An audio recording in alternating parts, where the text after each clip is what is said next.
Hi everyone, and welcome to today's latest mix-up build videos for Monster Hunter World. Today's set focuses on a no shelling Gunlance set, where instead of using our shells to do damage and our shields to soak up damage, we're going to be going with the opposite and playing with a slightly more aggressive style that uses the Gunlance heavy attacks for large stunning damage. I'll call this set the no shell critical set. The weapon of choice here being used is the Great Jaguar's Glutton Gunlance 3. For its dual slots, which you get a level 3 and 2 dual slots, 3 augmentation slots where you can freely customize your liking, and its ability to use a non-elemental jewel to bolster its damage even more. The weapon also comes with 437 attack value, which is a strong but not the outright best when compared to the other Gunlances with higher raw currently in game. Now the main selling point of this weapon though is its flexible and generous stats, which when compared to many other Gunlances, offer you a lot of room to play around with and make it even stronger than its current form. The best way to compare this weapon now would be to compare it against the two fallen Gunlances for their relatable stats or strengths, such as the Battle Blaster 3 and the Insatiable Gunlance. The Battle Blaster 3 comes in at 460 attack value, which is 13 more compared to the Jaguar's Gunlance. 3 Orc slots out of 36, the same as the Jaguar's Gunlance, but no dual slots to be flexible with. But you do receive plus 15 defense, which is nice but not really that needed, and very similar sharpness. Ideal weapon to use if you want a bit more damage while you melee, but fine with also dealing with the minus 10 affinity that the weapon will also possess. If that's not good enough, then you do have the Insatiable Gunlance, which is a rarity 7 Gunlance with 529 attack value, which is 92 more than the Jaguar's Gunlance. 2 Orc slots and white sharpness, which is a 1.45 multiplier for your attack value, and that is pretty strong for a Gunlance on its own. However, it can't take a non-elementless jewel since it has a dragon element, and it also comes with minus 30 affinity, which means you're going to have to focus on adding enough affinity to negate its minus effect. Except from that, it's still quite a large contender for non-shelling and pure raw damage, and best to go with if you have the jewels and stream stones to build around it. These alternative weapons are great if you want to focus on non-shelling, as they provide you the option to do more damage through their additional jewels and og slots, but they come with their downsides that may not be feasible for you to build around just of yet, depending on how far in endgame you currently are. So this set here will focus on just the Jaguar's Gunlance stats and raw damage, and no shellish build, and make full use of adding on crit boost and affinity skills to get the full worth out of the weapon. So here are the skills used. Firstly, I have Stun Resistance 3 to aid in preventing me from being stunned at all when I get knocked over too much, and Critical Boost 3 to increase my critical chance damage upon the hits onto the monster. Ideal for going over 50 affinity, as it's basically a damage upgrade upon hits. Next, I have Critical Eye 3 to add on 10% affinity to the build and helps contribute to the critical boost skill once active.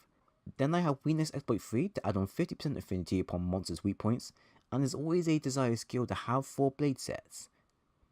Next, I have Handicraft 3 to help extend my weapon sharpness by 30%, as using the Gunlance, although I'm mainly using my melee side of the weapon, I still burn through sharpness fast, as you can combo and move around quickly with this set. So alternatively, you could go with a sharp jewel instead, if you actually have it, as it's already generous in terms of star sharpness. But you have to sacrifice a jewel slot if that's the case. Now remember, as I'm using the Jaguar's Gunlance, it doesn't reach white sharpness, the max is blue. So if you don't want to add on Handicraft, then a sharp jewel is probably your best choice to go with. And that way then, it actually kind of frees up a bit more room to decide on what charm you want to add on next. Next we have Evade Extender 3 that allows us to move around faster via our back hops and side hops and front hops and so forth. This is replacing our Guard 3 skill, as using this as an alternative will allow you to reposition faster and build up damage quicker without the need of guarding all the time. Now you can still use your guard like normal, but this is something I've always wanted to try out and see how effective it is, and it's pretty damn great as to how fast you can move around with this skill in set.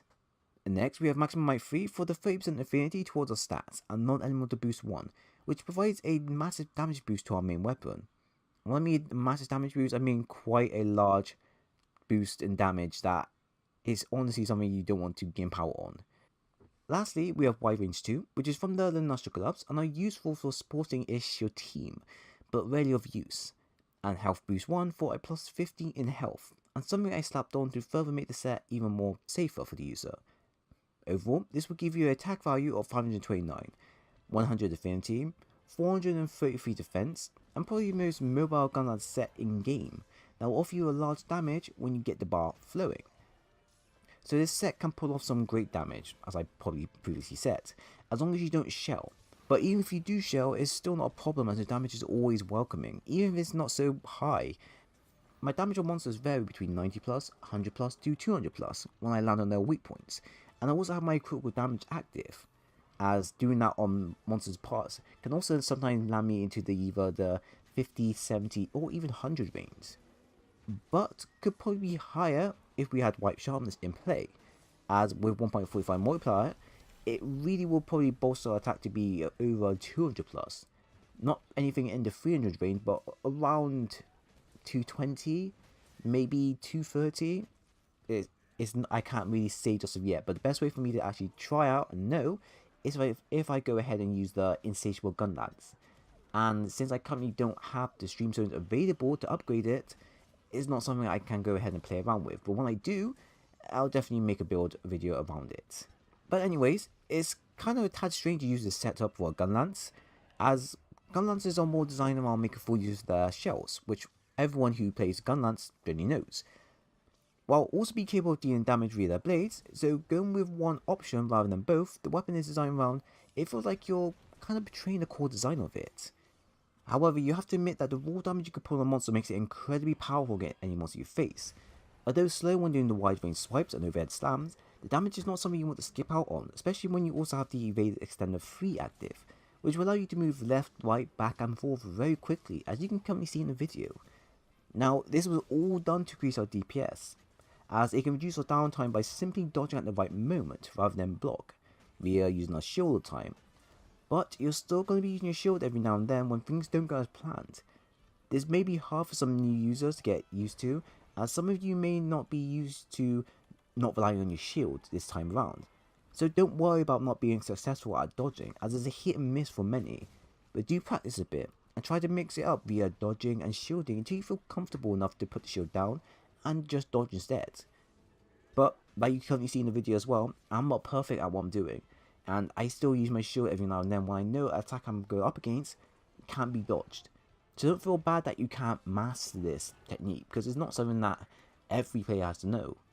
But once you get comfortable around dodging and not relying on your shield, it does open up a kind of different playstyle for you to mess around with. And there you have it, my take on a non-shelling Gunlance build that packed a punch and is quite fast in terms of moving around and repositioning yourself when you need to. Pretty flexible if you don't have to follow long duels, and a great alternative to play with if you look for something else to try out. So if you enjoy the content, then do leave a like, a sub, and also do press the bell button to stay always updated to when I upload, as I would appreciate a lot if you do. But like always, thanks for watching, and I hope to see you again soon.